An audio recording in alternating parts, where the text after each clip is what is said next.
Good evening. Welcome everyone. Welcome to this Lucas Fox Mortgage Direct Lumon Spanish property purchase case study webinar. This is a special interactive webinar into the actual buying and living in Spain experience. My name's Jonathan. I'm a currency specialist at Lumon. We're an international payment provider, and I'm your host this evening to take a real sort of deep dive into the Spanish property purchase process, but also looking in particular at case studies and what budgets over €1 million will get you in some of the most beautiful parts of Spain. We're going to enter the mind of a British and American buyer, looking at some of their options and the important considerations they're going to have to make as they embark on this exciting journey. We'll be going to more depth than usual on the actual journey, taking you step by step through the process and looking at some of these properties in a lot of detail. We'll navigate some key questions that you'll have to face yourself as you go from an interested party, perhaps just browsing on the internet, to actually being a property owner, living the dream in the sun. I'm surely going to hand over to my panel for their introductions. I'm joined by some real experts living and breathing the Spanish life. We want this webinar to be as interactive as possible. So audience, you will have a question box where you can submit your questions live. We'll do our best to get through as many as possible later at the end of the webinar, but you will have all of the experts' contact details, and we always encourage people to reach out directly to us to talk through what we've discussed and ask any further questions.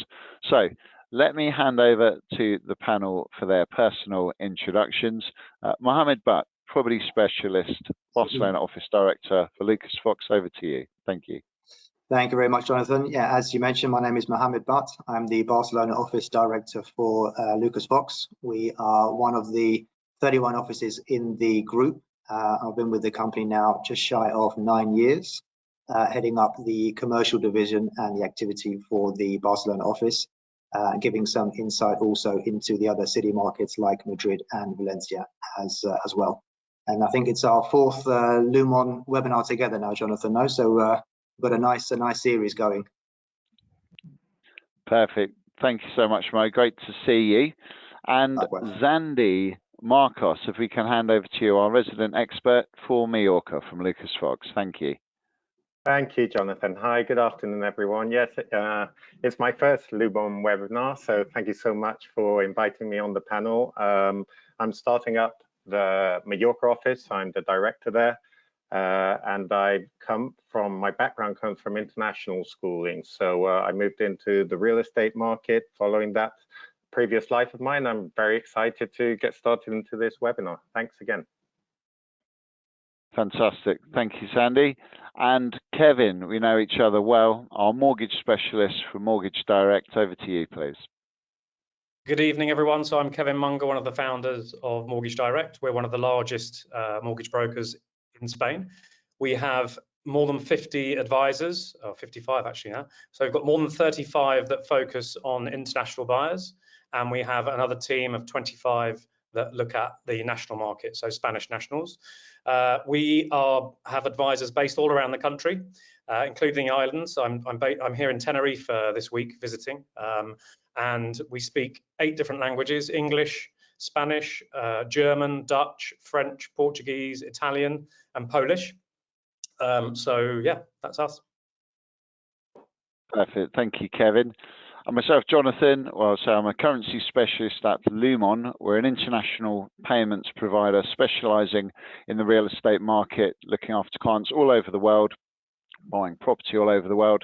We have offices in Spain and numerous people on the ground throughout Europe.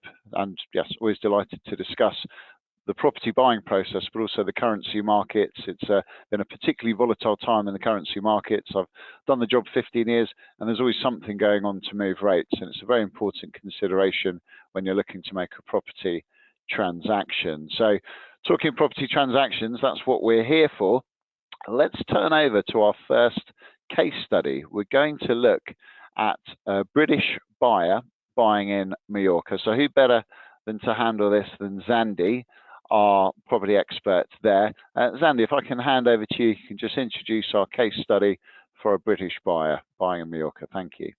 Yeah, thanks, Jonathan. So I think this is quite a nice case study. So we got a buyer who's got some experience under his belt, or her belt, who's coming from the UK. Has got some money to spend on a second home, and has thought that, you know, Balearics is nice, and what better place than Mallorca. Ideally, he's looking for a property that fits in a little bit with the idea she has, or he has, for just enjoying the sun, coming over for maybe a few of the summer months a year, and relaxing, disconnecting, and breathing in the nice clear sea air. So we've looked at a property that we think fits this buyer and gets them into, you know, a little bit of what Mallorca has to offer at the base of the Tramuntana Mountains over in the north of the island. So Fantastic. Yeah, go on. Sorry, Jonathan. I was just going to say, if I introduce the next slide to look at what the budgets would buy, perhaps you can run through some of the different options that a lovely budget would get you over there. Yeah, so we've had a look around. You know, Mallorca is a relatively big island. If you go down to southwest and up to the north, you get quite a few differences in what you can buy. Southwest, as you may have heard, you know, properties can go up to around 19,000 euros per square meter, and if you go to certain other areas, rural areas, it's about 5,000 square meters. So it varies a lot. In the north of the island, for 1.4 million, especially with spectacular sea views, we think this is a fantastic buy. It's a holiday home. Yes, it's 172 square meters, 3-bedroom house. It's a villa. It sits in Cala San Vicente. It's a short walk from the town, and with all the amenities that you can possibly imagine, and supermarkets, very safe. And I think that this would be ideal for this buyer, because it really ticks all the boxes. And in terms of disconnecting and enjoying the life in Mallorca for those precious holidays, then I think it would sit quite nicely. Fantastic. So let's turn to some of the images we've got, and of course, Sandy, do feel free to take us through some of these wonderful locations. The property is lovely. As you can see, the sea views are spectacular, and you've got on the left Calabarca, which is part of Cala San Vicente, and it's a short walking distance, as I mentioned. But this is a beautiful terrace in the morning to sit out here and just have a coffee, or if you want to enjoy your yoga, you know, or whatever that may be. That's a wonderful opportunity just to soak in and just enjoy what it is to be on the island. So tranquility, peace, and disconnection, this would be ideal for it. I'm a keen swimmer. I'd love to get in those crystal clear waters. Looks very inviting. Oh, come on then, let's do it. You know, I do triathlon, so I'm a keen open water swimmer as well, and this suits me absolutely perfectly. Early morning swim, the water's lovely and peaceful, perfect temperature, flat, and it's just gorgeous. I mean, you really, you know, we talk a lot about disconnecting, but this is true disconnection at its best. Yeah, you have some lovely hills there for riding your bike and going for a run as well then.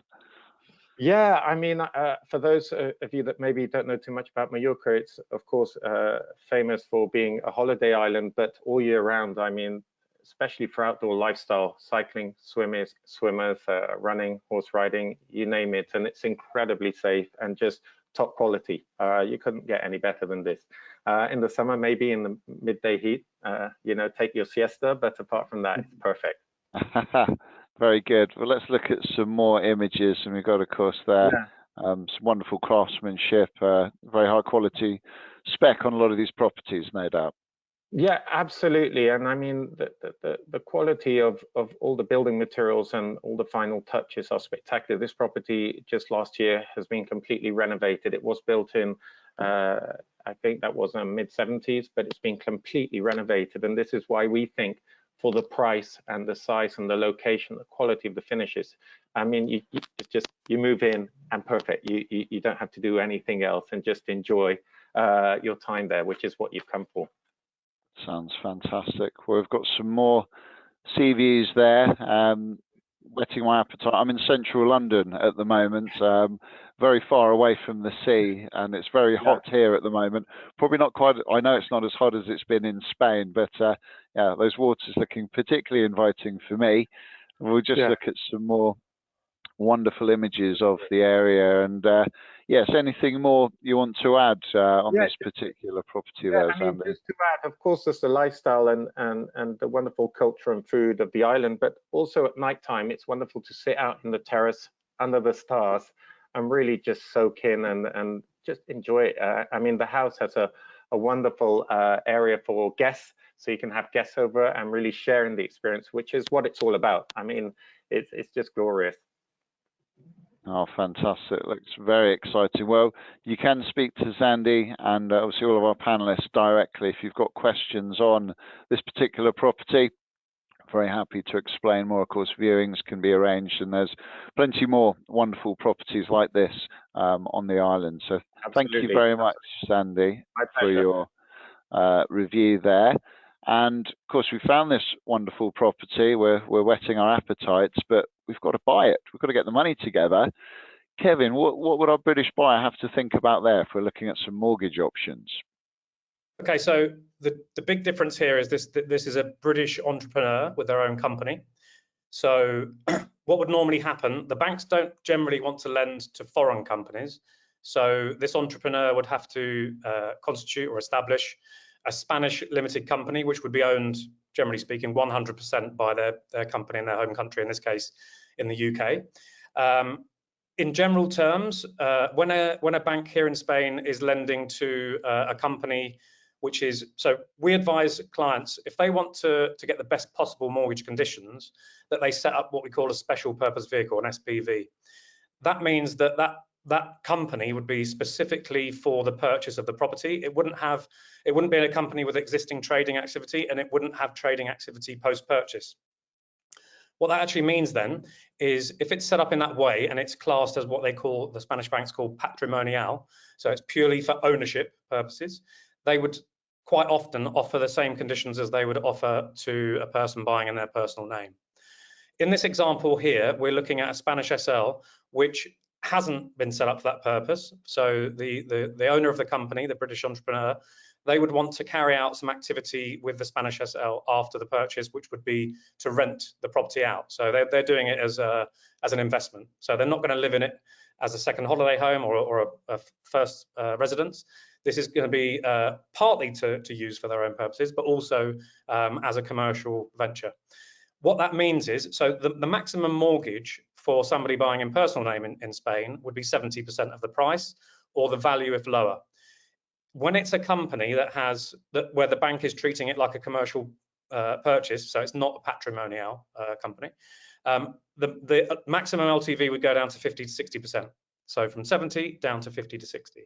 So in this case, with this property price, we're looking at 700,000, 50%, up to 840,000. That would be the kind of range for a company where the owner of the company is telling the bank, I'm going to be renting out the property. In terms of the actual interest rate, generally speaking, and there are no hard and fast rules in Spain, so really it's on a case-by-case basis. When we're looking at mortgages for people under any circumstances, we always make that very, very clear at the beginning. We will take over the application and we'll negotiate you the best terms. We believe that these are the kind of parameters you need to be thinking about in advance, but there are no hard and fast rules. But what we generally find is that for a company purchase, it would be 1% higher than what it would be for an individual buying in their personal name. Or if it's an active SL, that means it's the same thing. So 1% higher, generally speaking, than if it's an SPV company that's just for the purchase. So in broad terms at the moment, what would that look like in terms of the interest rates? We would say for this type of operation, you would be looking at probably somewhere 3.75% if it's an active SL, an active limited company, or 2.75% if it's a patrimonial. What does it look like in terms of the length of the term of the mortgage? We would say to estimate it's going to be between 10 and 12 years with the majority of the banks, but we do work with 2 lenders who would go up to 20 years, which is more attractive if the buyer is looking at it purely from a profit point of view. They want to make sure that with the rental income they're going to get, they're going to turn a profit. So they would potentially be looking to minimize the monthly payments, which obviously if you've got a 20-year term, that's more achievable. In the example here where we're calculating, well, we've got the amounts for the monthly payments. Here we've got a 700,000 mortgage over 12 years at 3.75%. and that equates to 6,044 euros per month. If they were buying a property, going for a 60% mortgage with a much higher term, 20-year term, with a 1% lower interest rate, we'd be looking at 4,500. So there you get to see the difference between a company which will have a trading activity with a bank that will only do a 12-year term, compared to a bank that will go up to 60%. So this is basically, normally we're talking about a company that would not be having any activity.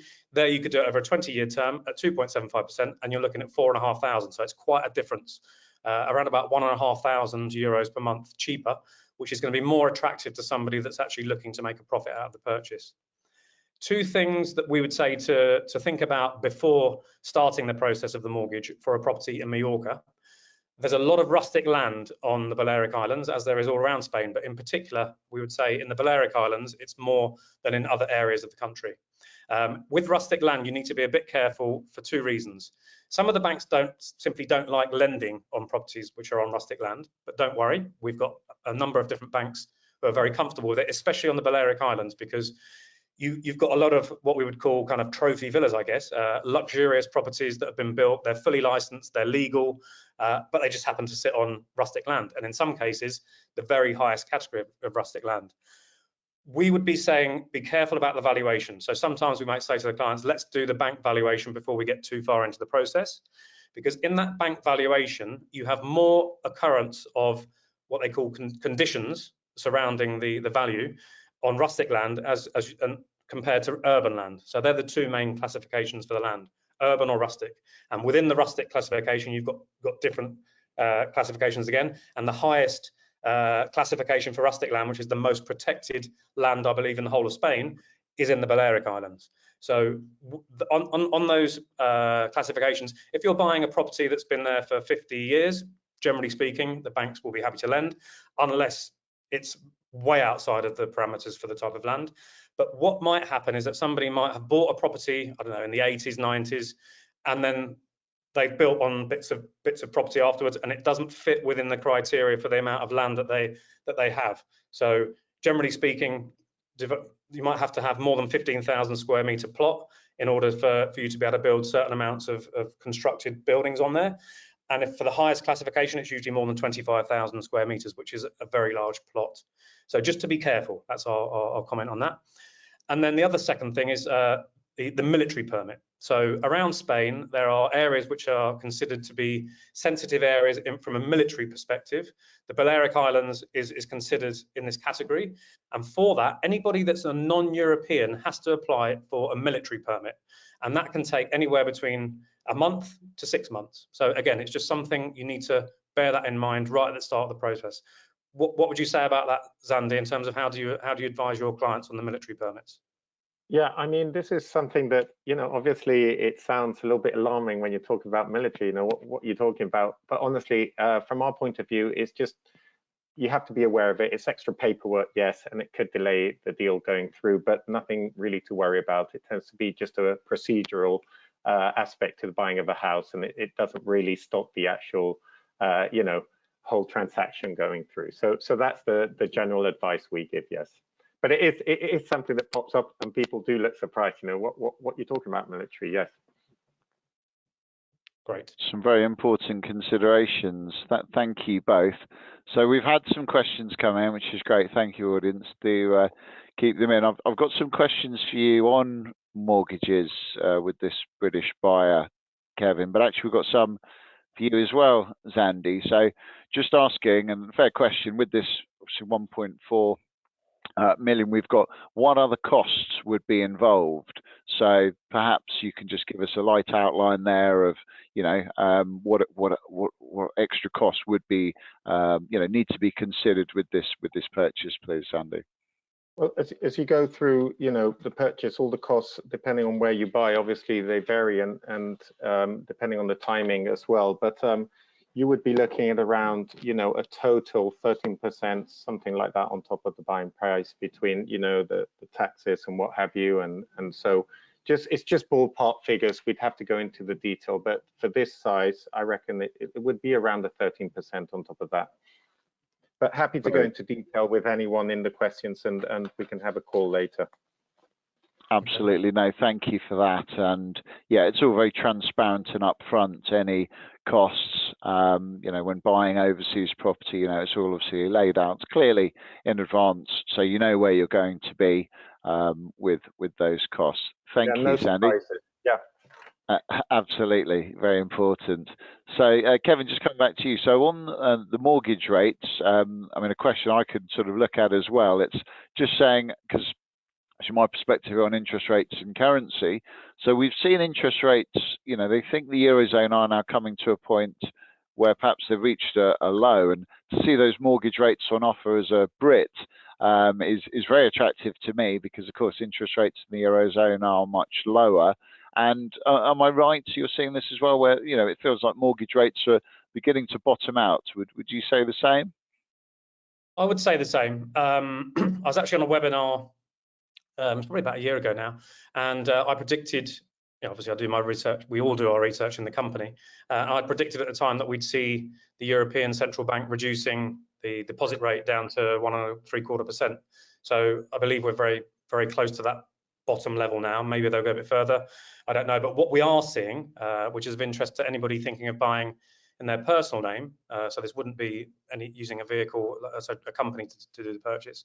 So we're seeing rates now lower than 2% fixed, which is incredible. I would say that we're not as low as we were in the period where we were seeing negative deposit rates. Euribor was lower than 0%, so negative. But to have rates back below 2% fixed for 20 years, so unlike in the UK, in Spain here, we can get a fixed rate and it's for the full term of the mortgage. Typically, the banks want a 20-year term, but you can go up to 25 years, and there's one of our lenders that we work with will go up to 30 years. They don't offer fixed rates as low as this, but you can get a rate under 2%, and it probably wouldn't be much more than 2% over 25 years for those banks that are willing to do that term.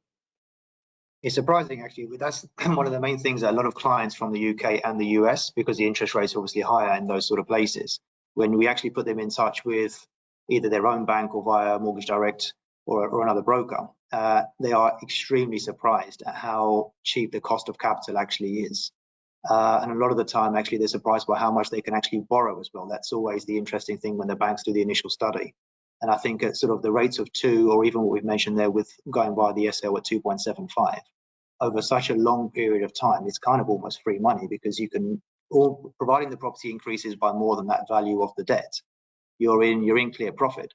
So a lot of the times, that even clients that we receive that are initially thinking about 100% buying it via cash, when they then actually realize and start opening the lines of communication with a lender and see how cheap the cost of actually getting a mortgage is, they are really interested about, okay, if we've got €1 million, for example, sitting in liquid funds, actually, if we take on a bit of financing, what could our real budget be, and then how much of a better property can we actually buy? So it's definitely a key thing to get across to clients very, very early on into their search, because 9 times out of 10 they're surprised.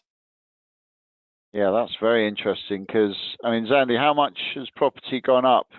I know it's been flying up in areas of Spain, but what can you give us any numbers, very rough, over the last certain periods of time? It varies by region, obviously, but we're looking at an average over the last 5 years between 30 and 40%, and even more than that in some areas. So really, and it also depends in the price range, but yeah, it's been quite spectacular, and this growth seems to continue. Whether it's because of what's happening around us and the global context, or whether it's just because people are getting to know Mallorca and understand what they like about the island. I know very well international families moving over. There's excellent schooling, international schooling on the island, and it provides a very safe environment ticks all the boxes for having a family here, a young family. So I know that very well. So it just seems to be a very, very robust market. Very good. Okay, well, sticking with the finance side of things, when I've got to look at the currency aspect, my forte, so our British buyer with 1.4 million euros, what are they going to have to think about in sterling terms? Well, if they've been looking for the last few months, they're actually going to find that cost has varied significantly. it's going to have varied since February by £71,000. We're talking about 7 cents movement between the high and the low on purchasing the 1.4 million years. And this can really play havoc with people's budgets. And the rate initially weakened quite a bit back in February. Pound euro levels rose back over the 120, 121 level. But then in the middle of April, we were down at 114, a very sharp drop. Now we've clawed back quite a bit of that ground, but then just in the last couple of weeks, it started to come back down. So why has this generally happened? Essentially, it's to do with these interest rates. The UK economy hasn't been performing quite as well as some of the forecasts at the beginning of the year, and it's now predicted the Bank of England will be cutting interest rates potentially 3 times this year. So for investors, they're looking for more profitable returns. There are concerns on the outlook for the UK economy, and sterling has dipped. Now we look at forecasts. When a client's actually putting offers in and looking to actually make the currency purchase, we will give them a full overview of the market and some of the forecasts that are out there to try and put into pounds and pence terms what that 1.4 million euros will look like. And we've got some forecasts there for the next 6 months from UBS and Wells Fargo. We've got a 9-cent range there over the next 6 months. What that doesn't tell you is what Lumon do is we actually survey 50 of the leading banks around the world to try and look at all the different forecasts that are available.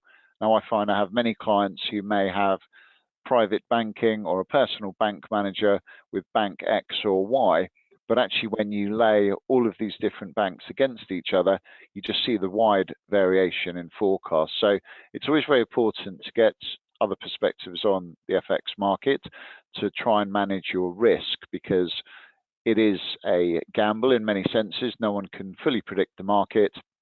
So when you can actually see the rates that are predicted, and of course there's no guarantee any one of them will be right, but you can begin to get a flavour of where rates are headed, and we do see some correlation with the forecasts and where rates do end up heading. So that movement, 9 cents, is equating to £91,000 on the 1.4 million, so a very large fluctuation. So how do you manage this risk? Well, Lumon has a few different options. When you are registered with Lumon, you get access to what we call a Euro wallet. So it's essentially a Euro client account where you can purchase euros and hold them, and we can then pay directly to your lawyer, pay directly to your Spanish bank account once one's opened, although sometimes it can be easier to pay from the Lumon account directly to these third parties. So as I say, once your offer's gone in, once an offer's accepted, and you then know you're committing to having to buy this currency at some stage, we will take you through the forecasts. We'll give you some different options to consider, and it can be a bit like a conversation, say, with a wealth manager, where you will look at riskier types of approaches and more safe approaches. A safer approach would generally be to lock in an exchange rate quite early if you're on a tight budget, if you don't want to have as much risk, and a more speculative approach would be just to track the market, and we can certainly provide some tools to do that. A more interesting contract is called the forward contract. This allows you to fix the current exchange rate for payment in the future. So a typical Spanish purchase, I mean, it can range anything from a few weeks to a couple of months, potentially longer sometimes. It all depends on the area and exactly the type of purchase that's going through. But the point is, in that period, the rates will move. So what you can do is fix the exchange rate in advance. You pay a deposit, typically around 5%. The rate is then locked in, and then you can settle it at any time and draw down your currency at that rate. So this means you've got that peace of mind and certainty of knowing what the rate is, but you don't have to pay all of your money up front. You might be selling a property in the UK, you might have your money invested doing something clever, but you still want that peace of mind on the exchange rate. So forward contract is very popular. And what you might do is blend some of these different contracts together. So with a 1.4 million, you might, for example, if you were taking a slightly less risky approach, but you still wanted the opportunity to buy if rates improved, you might book, say, €1 million on the forward contract, and then it's just 400,000 that's in the market, if you like. We can then update you on the rates Obviously, we want to see the level going higher, so you can purchase as you need to the rest of the money at higher rates.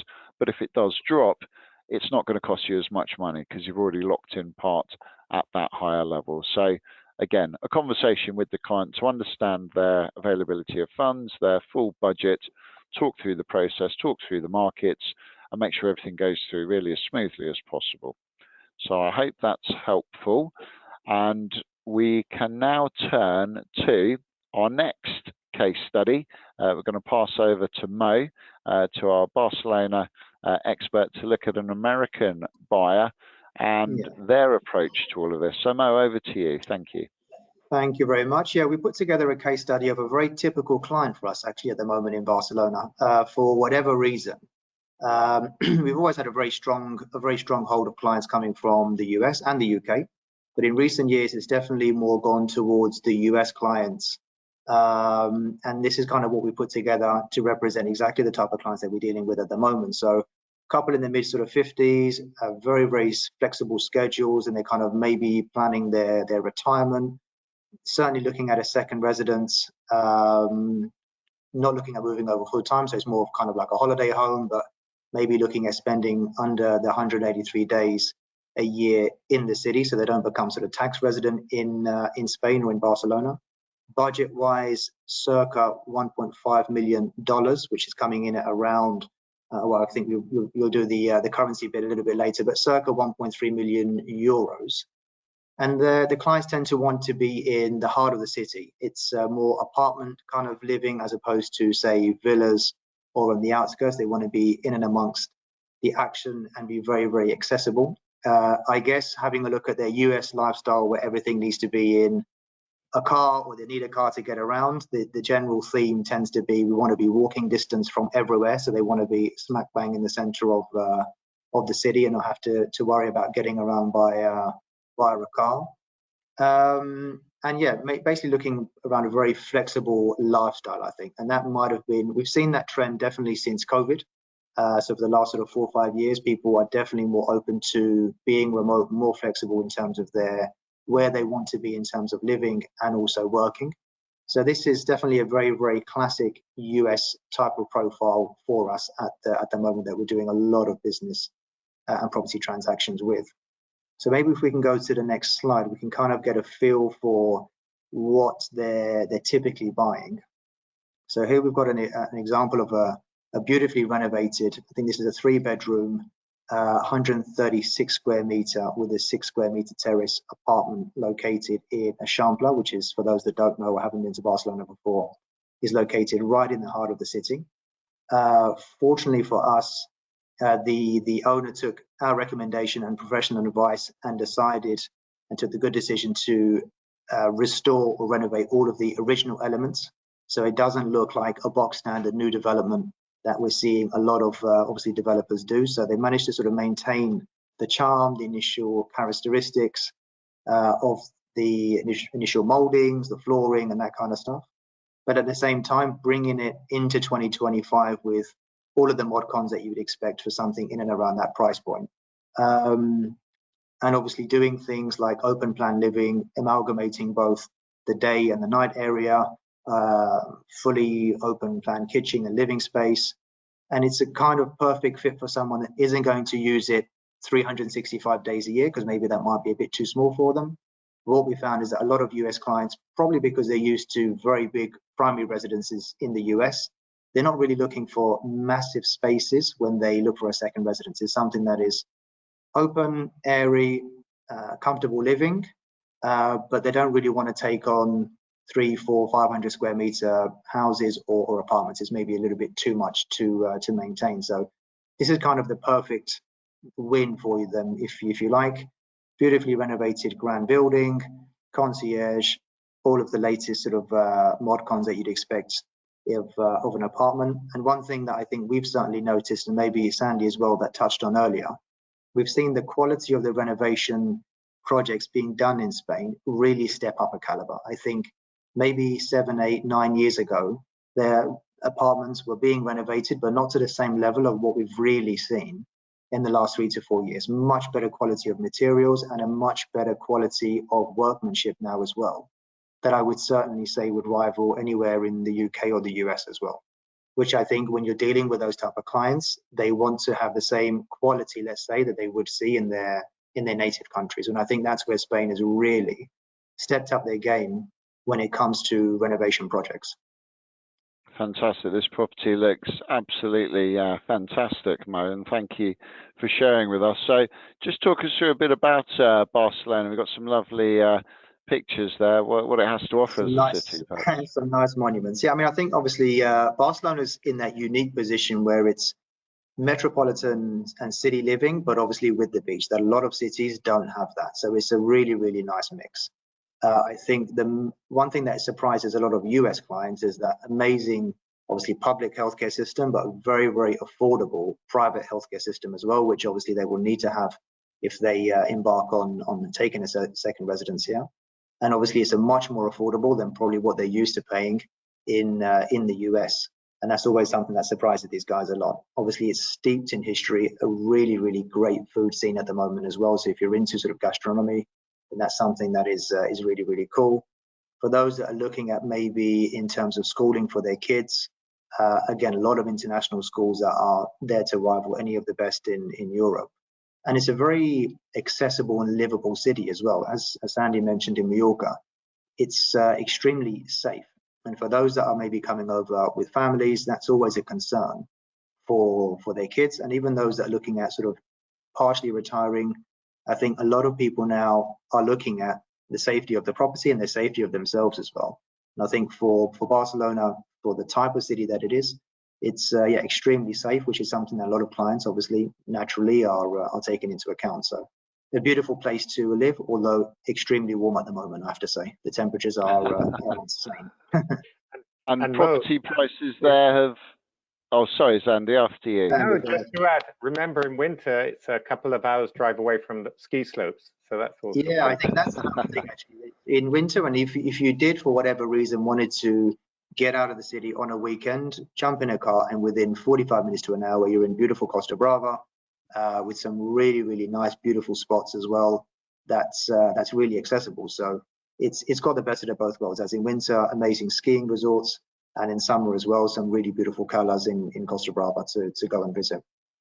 Amazing. And Zandy will be able to do his triathlon training very easily in the city. I'm sure there's plenty of great gyms there, and of course you've got the sea and the beach not too far away. But yes, how's property prices been there, Mo? Just talk us through the market in recent years. It's been pretty solid, I have to say. I mean, as Sandy mentioned as well, it does depend on the area that you're looking at. But if we were to take the centre of the city, I think prices have been pretty steady and sustainable. I would say anywhere from compounding 4.5% to, let's say, 5.5% year on year, which is pretty safe and solid. I think we haven't seen a crazy level of growth where it's unsustainable, which obviously for us and for the people that live here makes a lot more sense. What we are seeing is a lot more redevelopment happening. So areas or buildings that needed redevelopment, obviously developers are coming in, putting the capex into those buildings and getting them turned around, which is creating a little bit more supply in the market.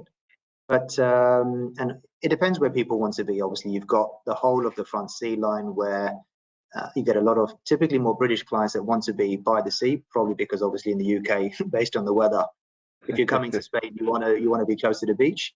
But I would say that's kind of what we're looking at, between 4.5% to 5.5% year on year, which makes obviously for a pretty solid investment as well. And as I mentioned earlier, a lot of the clients that we're dealing with, typically we're advising them to take financing, even if they are a cash buyer, because the cost of the capital is so cheap over such a long period of time of 25, 30 years, providing the property increases in value more than the cost of the mortgage, which 99% of the time, touch wood, it will do.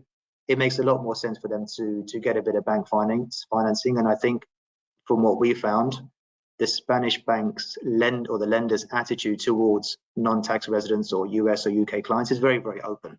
It's the same set of documentation that you'd have to provide as if you were a tax resident here, and they are very pro lending to non-tax residents as well. And it's a relatively straightforward process. So they've made it very, very smooth and facilitating it pretty easy for US or UK clients to buy.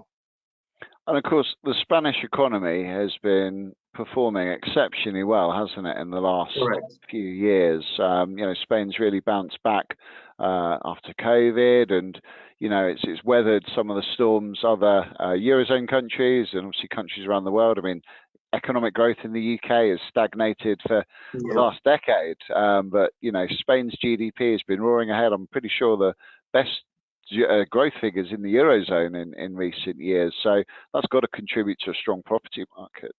For sure. I mean, what we're seeing in certain pockets of Barcelona is there's a lot of US tech companies are setting up their European kind of tech hubs out of Barcelona. So the likes of Amazon, Microsoft for their AI is now based in Barcelona, which what that's doing is bringing obviously a lot of international talent.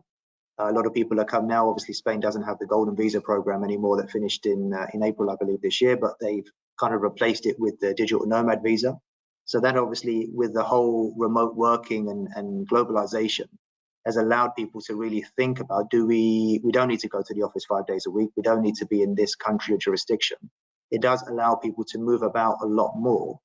And that's definitely adding to the influx of new people, which is a good thing, because obviously that brings new capital, a lot more investment into the local areas as well, which obviously therefore creates employment. We're seeing record levels of people now employed.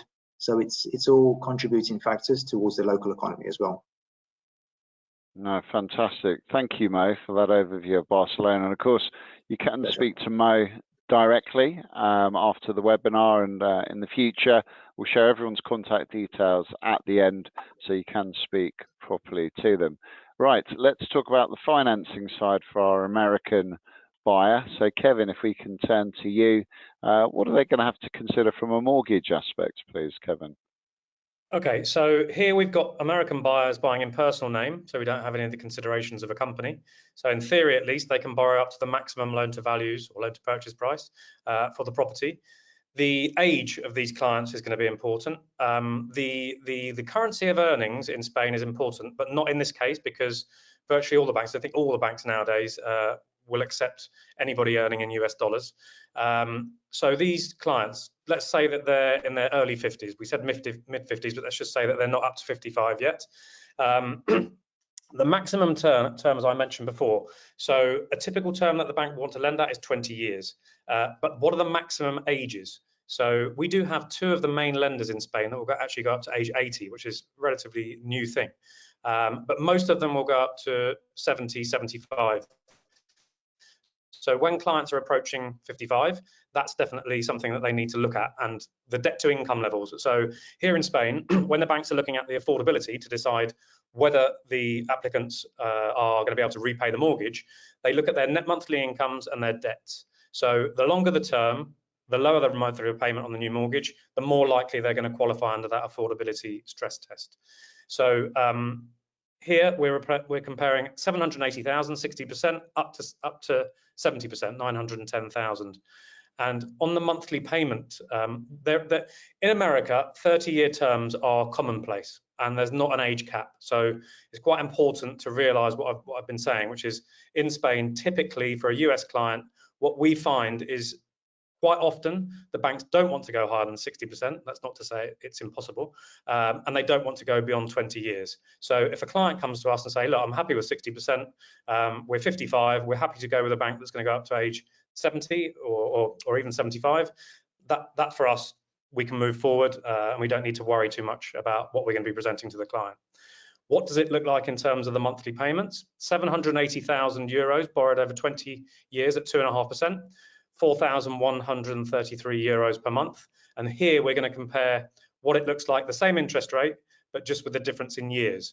So with 20 years, you're knocking off just over 1,000 euros per month, because if you borrow 780,000 euros over 15 years, a much lower, 5-year lower term, at the same interest rate, you're going to be paying 5,200 euros a month, so just over 1,000 more.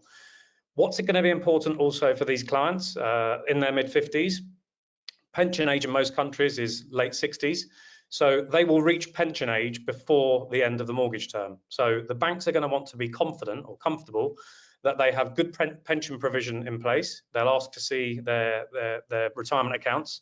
The American clients usually always have their retirement account, so the bank will want to see that. They'll want to estimate what would be the pension income when they finish in their employment. Provided that the figures work, the affordability stress test calculations are okay, then they will grant the mortgage up to the maximum age possible. Life cover, very important in Spain. Some of the banks insist that clients take life cover. Obviously, the banks are looking to protect themselves and also make a bit of money because the life insurance premiums are very expensive here in Spain. The good news for our American clients is virtually none of the banks can offer life insurance to them. For some reason, Spanish banks aren't able to set up life policies for our US clients. So that's a good point. Another thing to mention here, which Mo briefly touched on. So if you are going to take a mortgage, another reason that would be a positive is to mitigate or eliminate your exposure, not eliminate totally, but reduce it significantly by taking a mortgage, your exposure to wealth tax. Here in Spain, if you're a non-resident, you're still subject to wealth tax on your assets within Spain. If you buy a property for 1.4 million and you're a single person, you are likely to be exposed, you will be exposed to wealth tax. So in order to reduce that, potentially down to zero, you take a mortgage because that is offset from the the value. So value of your property, if you bought in cash, if you take a mortgage of 50–60%, you're going to reduce it in this case by 700,000 to 910,000. Perfect. Okay, thank you very much, Kevin, for that overview. So, currency aspects now for the American buyer, and we saw some pretty big numbers for our British buyer. It's even bigger for our American clients. We've had some real volatility on the US dollar this year. Of course, a change of government there, and we've seen some volatility in the market as a result of some uncertainty over trade and what that's going to look like. And the markets, really, the jury's still out on exactly what a lot of these trade tariffs will mean. There's actually a deadline coming up, July the 9th, for Mr. Trump, but a 90-day withdrawal on these tariffs, and that is coming to an end on July the 9th. So we're still actually waiting to find out the latest news. But essentially, I think it's important to point out the US dollar, whilst it's weakened lately, has been trading exceptionally strong against the euro in recent years, even the levels where it's dropped to now. I mean, I remember when $1 was buying sort of 60–70 euro cents many years ago. So, you know, it's now in the 80 cents. It was over 90. It was over 1 for 1 not so long ago. But more historically, we're sort of coming back to some of those longer term averages. But yes, put it in dollar terms, we are looking at, since February, since you put that offer in on the 1.3 million euro, $208,000 variation. That's a big amount of money. Unfortunately, it's become more expensive for our American buyers. So that is taken from a very strong point for the dollar against the euro back in February. And it just shows how things can change. We're talking really about the best part from 102, 103 up to the levels at the moment of 118, so about 15 cents movement in the last almost 5 months. So yes, some very important moves there. Just shows what can happen. What do the next 6 months look like? Well, we've got 16 cents of movement. So according to the Lumon FX research, where we look at all the research from some of the leading banks and forecasters out there, the trend does seem to still point to a weaker dollar, taking us to a slightly more expensive average across that period. By the way, these forecasts do change. We compile the information every month or so, and we're updating them constantly.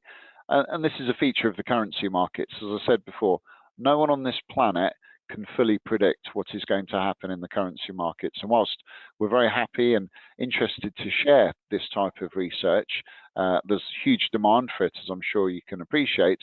But the bottom line is no one knows, because the currency market is just a reaction to what is happening in the world. And of course, there's uncertainty out there. Markets will move according to the changes in the news. So that variation forecast ahead could be looking at a $195,000 variation on the 1.3 million. So what can we do to mitigate this? Well, again, you do have the forward contract that has been very, very popular. I did actually have an American client earlier in the year. He used this very, very successfully. And at the time, she took the forward contract out to protect part of her Spanish purchase. She was a bit disappointed with where the rates were. But actually, when it got to completion a month or so later, the market had still got worse. So sometimes we want rates, people look at the currency markets and think, oh, I'd like to go back to that moment in time and when it was really good, and anything worse than that is not a good rate. And if you're always looking at when the rates have been best, it is very easy to feel that you're getting a bad deal. But there's always been a worse time generally in the market. And as I say, the longer term averages on dollar euro rates, we are still holding on to some of those gains. But yes, the dollar does look like it could be in for some more turbulence ahead. Just to give you a bit about the euro that we mentioned, where the Eurozone possibly are going to be finishing cutting their interest rates. We talked about UK interest rates weakening the pound. The US are expected to be cutting interest rates. That's why these dollar forecasts have got weaker. But I want to contrast that with the Eurozone, where we do feel it does look like, according to the research, they're getting ready to stop cutting interest rates, and that could make the euro more attractive and potentially a bit more expensive. So these are the themes we'll be talking about with clients, and then we'll talk through the contract options. Every client is totally unique. Everyone's attitudes to these things will vary. So again, we'll talk through the market, talk through your options, and see what's going to suit you best. So thank you for that. And I think now we've reached the end of our case studies, it's perhaps good just to reflect a little bit on the actual process with all of this, the buying process. So Mo, perhaps if I can turn to you, we'll just talk to the key contacts in the buying process. What are these prospective clients going to have to go through?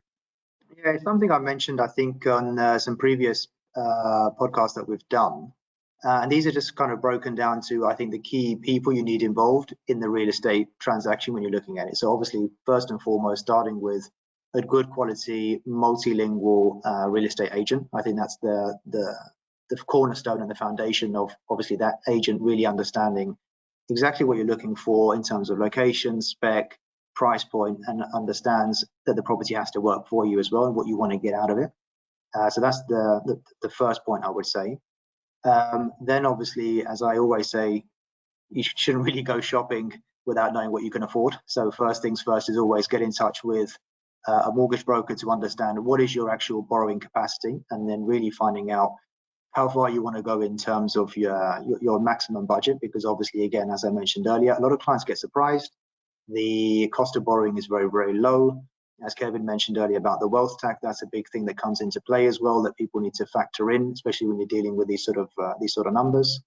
So really understanding what are your financing options, I think, is the second step. Then certainly, as you mentioned, Jonathan, now with so much sort of turbulent times or some things happening that can affect the currency markets, it's good to get some funds locked in. And we did a very similar thing to what you mentioned earlier, whereby a client sort of blocked off and already exchanged a portion of their funds, and they hadn't even started the search, but it was more like, okay, we want to have, in that case, it was $800,000 into euros already exchanged, and then obviously they went on to change a little bit more when we found them the perfect property. But it's that kind of peace of mind that they had already locked in a rate and had some funds already into euros. And then I think the final piece of the puzzle is definitely having a very, very good quality, again, multilingual real estate lawyer. A lot of people say, oh, I've got a lawyer, but they're a specialist in labor law or something else. But someone who's a good quality real estate lawyer that is used to dealing with real estate transactions, because they can get a little bit complex, and both on the islands and in the mainland as well. But again, nothing that can't be resolved and gone through if you just approach the overall transaction in a very methodical and well thought out process. What you don't want to do is start putting offers on something and then realize the currency's dipped and now you can't afford it, or you thought you were going to be able to get more borrowing from the bank than actually you can. So I think in these steps, this is the best way to really go about a property transaction if you want to have sort of a hassle-free approach to purchasing your home in Spain. Perfect. Thank you very much, Mo. We've had a few questions submitted, but we've only got a few minutes left. and certainly I get the questions shared to the experts. Thank you, audience.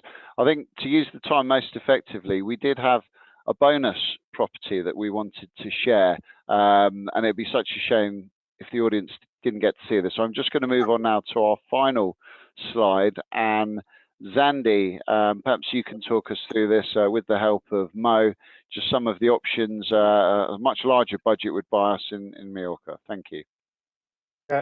Thanks for that. So yes, we're moving up in price point, right? What we have had is a huge influx of interest for what are rural properties or rural style properties. So we've chosen this finca of 5.9 million euros.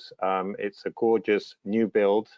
It's kept in the Mallorcan style, but I mean, it's absolutely, you know, it's what so many buyers that come to the island, they're looking for. Yes, American buyers, but we also have the Brits, and it's probably, these buyers probably know the island already. They've maybe bought the property, holiday property in the past, maybe more coastal, and then have fallen in love with the island, and they've started looking around and living in the center of the island, close to a beautiful local town, a lot of character and so forth. This property, 5 bedrooms, 5 bathrooms. It's on a 15,000 square meter plot, gorgeous pool, underfloor heating, all the mod cons. I mean, it really is very high spec, and it's got a vineyard associated to it. So this is something that is, I'd love to be able to come onto the island, buy this property. It's absolutely fabulous. And it suits, you know, it's close to Palma, about 30 minutes drive, close to the sea, just another 25, 30-minute drives. But you really are enjoying what is the Mallorcan countryside. Beautiful olive groves, you know, almond trees, and peace and tranquility. And as we move into these higher price points, is there any change in the buying process at all? Are there any important extra considerations you'd need to make? I mean, the whole process is pretty similar. The main considerations, I mean, you mentioned earlier, the property transfer tax may increase once you start reaching certain values. And, you know, if you're looking at maybe property transfer tax of around 8%, that might go up to around 9, 10, 11%. If it's a new build, however, it's a flat property tax, so that's 10%. And then, of course, it's like any other property. You've got the stamp duty, which varies around 1.5 to 2%, notary fees, land registry fees, and potential legal fees. As I mentioned earlier, this could go up to around 13%. But I mean, this is a real lifestyle choice. You're coming to the island. It could be a primary residence where you're coming to really, you know, the next stage in your life, come and enjoy the lifestyle, and for your kids to live in a safe and incredibly, you know, enriching environment. Fantastic. No, thank you, Zandy. I'm just going to go back to this slide because I think it's time. I don't want to spend too long, you know. Fantastic. No, I'm definitely sold on that. Well, we've reached the end of the webinar, and of course, it's so difficult to fit in all the questions, all the points to consider when buying an overseas property. But thank you, audience, for your time and your questions, and to our panelists. Panelists, I'm just going to go around to each of you just to give a little outro and any just important additions you'd like to make, important considerations for prospective buyers. So Zandy, if I could just come back to you. Thank you. Yeah, I guess the final point is, you know, what we're seeing is for all our buyers to come out here, really check out the island. And my advice would be, yes, repeating a bit what Mo said, just do it properly. Don't cut any corners. Get really, you know, professional advice, and you know, it really is living the dream here. Fantastic. Thank you, Zandy. Thank you for your input. Kevin, over to you. Thank you. Just to say that, you know, before you start looking at properties, please get in contact with us. We'll do a free consultation, let you know what your budget is. We do mortgages right the way from 100,000 right up to 10 million plus, 15 million, 20 million. We're experts in the field, and we'd be delighted to hear from you. Fantastic. Thanks so much, Kevin. And Mo, finish with you. Thank you. Yeah, kind of echoing on what I mentioned before, and Sandy picked up on as well, is just to be really well organized, very well prepared. What we're doing very, very well with a lot of clients where they're based further afield, like in the US, is you don't need to be here for us to, or for you to start doing viewings. We do a lot of virtual viewings, so via FaceTime or Zoom, and that kind of thing. So that kind of narrows down already the short list of properties and saves you a lot of time. It's a lot more efficient use of your time, so that when you're actually over, we've kind of got it really well defined in terms of what you want to see, how you're going to sort of finance and purchase it all, and then it just makes the whole thing a lot more smoother and much more effective and less headache and stress for you as a purchaser. Yeah, thank you very much, Mo. And yes, I would echo all of these sentiments once again. Being prepared in advance from a currency perspective, it's understanding your options quite early on in the process, as Mo mentioned, possibly locking in some of your budget early so you know exactly where you are, so you don't get any surprises. It really can pay dividends. And if you're going to hold out and wait for the best rate, speak to a specialist about the forecast and what's going on in the market so you can make an educated decision on everything.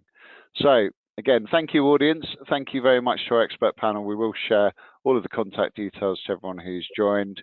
And thank you very much for joining us. Have a great evening. Thank you very everyone. much, guys. Thank you. Bye-bye. Bye-bye. Bye-bye.